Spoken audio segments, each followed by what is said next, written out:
धूप की किरणें सीधे पेड़ों की शाखाओं को चीरती हुई धरती पर बिखर रही थी। गर्मियों की दोपहर थी, हवा बिल्कुल शांत, मानो पूरा जंगल किसी अनहोनी की सांसें गिन रहा हो। चंपी चिड़िया का मोहल्ला जो सुबह सुबह चहचहाहट से गूंजता था, अब निस्तब्ध था। अधिकांश पक्षी भोजन की तलाश में उड़ चुके थे। एक नीड़ में बिक्कू चिड़िया और निक्की चिड़िया के दो नन्हे बच्चे अपनी छोटी छोटी चोंचों में पत्तों का झूला पकड़े इंतजार कर रहे थे। बिक्कू सुबह घर से उड़ते हुए कहता है, निक्की थोड़ा जल्दी लौटेंगे आज, धूप तेज है और बच्चों को भी भूख लग रही होगी। हाँ, और अगर देरी हुई तो दोनों तो चींची करके पूरा जंगल से पर उठा लेंगे। दोनों हंसते हुए उड़ चले, लेकिन वो नहीं जानते थे कि ये हंसी आखिरी बार की मासूमियत भरी मुस्कान होगी। शाखाओं पर बैठे पत्ते भी अब हिल नहीं रहे थे, जैसे वो भी किसी डरावनी आहट के आने का इंतजार कर रहे हो। तभी दूर से एक काली आकृति उड़ती हुई नजर आती, लंबी चोंच, टेढ़े पंख, आंखों में धूर्तता। ये था जग्गा कालिया। तो आज कोई नहीं है, न चंपी, न कालू, न वो बूढ़ा उल्लू, और ये दोनों चिड़िया के बच्चे। आज इनका भाग्य मेरे हाथ में है। जग्गा कालिया धीरे धीरे बिक्कू के नीड़ के पास आया।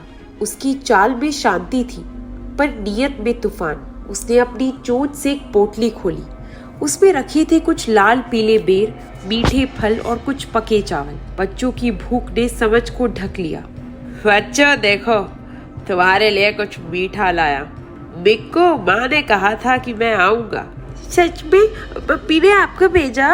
हाँ बिल्कुल, जल्दी से खा लो और चलो एक छोटा सा खेल भी खेलेंगे।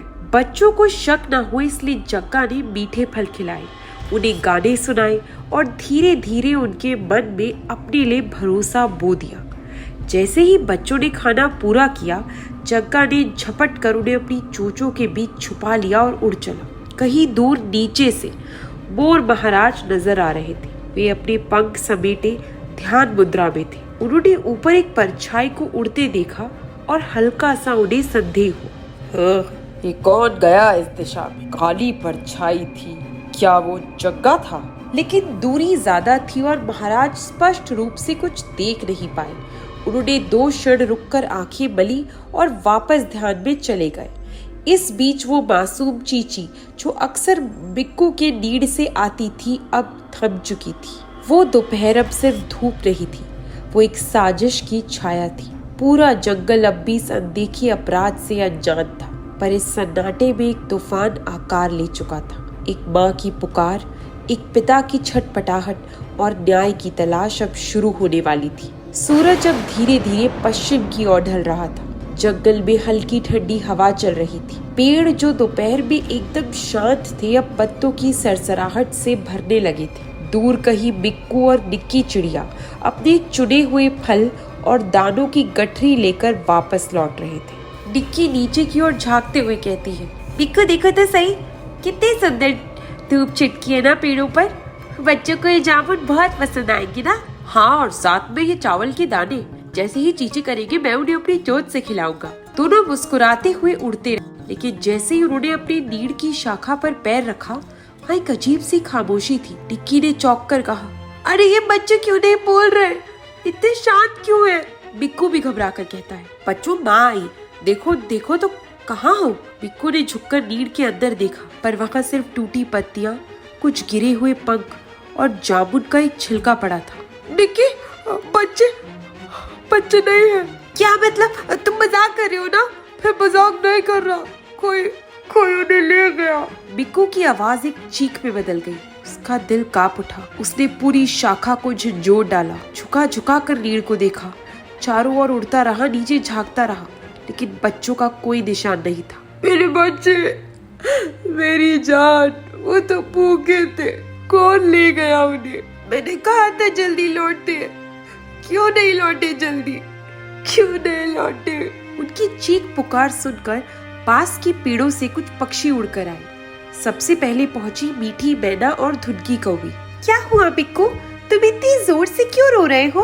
मैना बहन, मेरे बच्चे, कोई उन्हें ले गया, नीड़ खाली है। धुनकी कौवी नीड़ की ओर झांकती हुई कहती है, यहाँ तो ये पंख, ये तो बच्चों के ही हैं। और ये फल का छिलका। मीठी मैना ने सुगंध सूंघते हुए कहा, ये बीर, अरे ये तो किसी बाहरी पक्षी की लाई चीज लगती है। कोई अजनबी यहाँ आया था। धीरे धीरे पूरे मोहल्ले में खबर फैल गई। कालू कौवा, जग्गू कबूतर और चंपी चिड़िया भी वहाँ आ पहुँचे। बिक्कू और निक्की अब पेड़ की टहनी पर एक दूसरे से लिपटे रो रहे थे। चंपी चिड़िया गंभीर स्वर में कहती है, मुझे यकीन नहीं हो रहा हमारे मोहल्ले में ऐसा कैसे हो गया और कोई कुछ देख नहीं पाया। कालू कौवा ने जवाब दिया, मैं दोपहर में दूर जंगल की ओर गया था, लेकिन अब सोच रहा हूँ मैंने काली परछाई देखी थी जो बड़ी तेजी से इसी ओर जा रही थी। धुनकी कौवी ने भी कहा, काली परछाई? क्या वो? चंपी की आंखों में भी संदेह था। जग्गा कालिया नाम सुनते ही सबकी रूह कांप गई। जग्गा कालिया, वही शातिर, वही क्रूर कौवा जिसने पहले भी जंगल की शांति में जहर खोलने की कोशिश की थी। बिक्कू ने क्रोध से कांपते हुए कहा, अगर वो था, अगर वही तो मैं उसे नहीं छोड़ूंगा। निक्की ने भी कमजोर स्वर में कहा, लेकिन हम अकेले कुछ नहीं कर सकते, हमें सबकी मदद चाहिए, हमें अपने बच्चों को वापस लाना है। शाम अब पूरी तरह उतर आई थी। नीला आसमान अब गहरा हो चुका था। चांद धीरे धीरे बादलों में छुपने लगा। बिक्कू और निक्की की चोंचें अब भी कांप रही थी और पूरे जंगल में एक अघोषित अलार्म बज चुका था। अब ये सिर्फ एक माँ बाप की लड़ाई नहीं थी, ये पूरे जंगल की गरिमा, सुरक्षा और एकता की परीक्षा थी। चांद बादलों में छिप गया था और अब जंगल पर उदासी की स्याही फैल चुकी थी। हल्की बूंदाबांदी अब गहरी बरसात में बदलने लगी थी, लेकिन बारिश से ज्यादा तेज थी बिक्कू और निक्की के आंसुओं की धार, और उससे भी तेज थी जंगल के कुछ बहादुर पक्षियों की चिंता। जब बच्चों की गुमशुदगी की बात पूरे मोहल्ले में फैल गई तो चंपी चिड़िया ने तुरंत निर्णय लिया, अब चुप रहना मतलब दोषी बन जाना। अब समय आ गया है कि हम एकजुट होकर उस परछाई को रोशनी में लाएं। सभा वृक्ष पर पक्षियों की बैठक होती है। चंपी चिड़िया कहती है, भाइयों और बहनों, आज हमारे बीच से 2 मासूम बच्चे गायब हो गए हैं। बिक्कू और निक्की आज तड़प रहे हैं। क्या हम आंख मूंद कर बैठे रहे? मीठी मैना कहती है, नहीं चंपी, हमने उस नीर को सुबह तक हंसता देखा था, हम ऐसे खामोश नहीं रह सकते। धुनकी कौवी ने भी कहा, मैंने नीड़ के पास बेर का छिलका देखा था, वो कुछ ऐसा था जैसा अक्सर जग्गा कालिया अपने पंजों में लाया करता है। उसकी बूढ़ी चाल भले अब कम दिखती हो, पर उसकी चालें अब भी चालाक हैं। कालू कौवा ने भी कहा, मैं भी उस दिशा में उड़ते एक काले पंख वाले कौवे को देख चुका हूँ, और उस परछाई की चपलता, उसकी उड़ान कोई और नहीं, वही हो सकता है।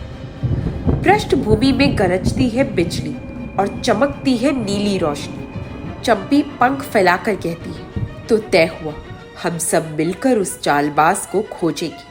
आज से ये सिर्फ एक मिशन नहीं, ये न्याय की लड़ाई है। जग्गू कबूतर भी कहता है, मैं भी साथ हूँ चंपी, अपने अनुभव से मैं जंगल की हर गुफा, हर कोने को जानता हूँ। मीठी मैना कहती है, मैं आसमान से गश्त करूंगी, अगर कोई संदिग्ध उड़ान दिखे तो मैं सीटी दूंगी। चीकू वानर भी उत्साह से कहता है, और मैं जमीन से खोजूंगा पहाड़ियों के पास कुछ छुपे अड्डे जहां वो रह सकता है। लोमड़ी जी भी कहती है, जग्गा को पकड़ने के लिए हमें उसकी सोच से भी आगे जाना होगा। अगर वो चालाक है तो हमें उससे 2 कदम आगे की योजना बनानी होगी। सभा में मौन फैल गया। कुछ पक्षी भयभीत थे, कुछ गुस्से में, पर सबकी आंखों में एक ही चमक थी, एकजुटता की।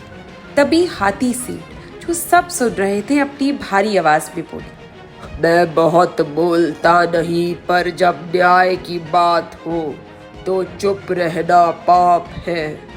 चंपी, तुम्हारे नेतृत्व में हम सब साथ हैं। ये जंगल हमारा है, हमारे बच्चों को कोई छू नहीं सकता। उल्लू चाचा बीच में बोलकर माहौल हल्का करने की कोशिश करते हैं।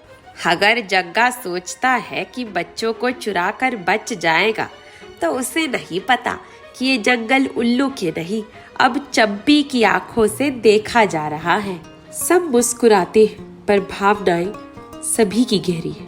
महासमझ उल्लू जो अब तक चुप थे अपनी आंखें खोलते हैं। उनकी दृष्टि दूर की सोचती है और आवाज धीमी पर बहुत गंभीर होती है। हर काली रात के पीछे कोई पुरानी रंजिश होती है। जग्गा कालिया की आंखों में एक पुराने अपमान की आग जलती है। वो सिर्फ बच्चों को नहीं ले गया, वो बदला लेने आया है। चंपी जवाब देती है, बदला किसी का हो पर अब ये जंगल जवाब देगा। उस रात पहली बार जंगल की हवा में सिर्फ डर नहीं था, उसमें प्रतिरोध की चिंगारी भी थी। बिक्कू और निक्की चुपचाप बैठकर सब देख रहे थे। आंखों में आंसू थे पर दिल में उम्मीद की लौ जलने लगी थी। और चंपी, उसने आसमान की ओर देखा, पंख फैलाए और बोली, जग्गा जहां भी होगा अब वो छुप नहीं पाएगा, क्योंकि ये लड़ाई अब सिर्फ बिक्कू की नहीं, ये जंगल की आत्मा की रक्षा की लड़ाई है।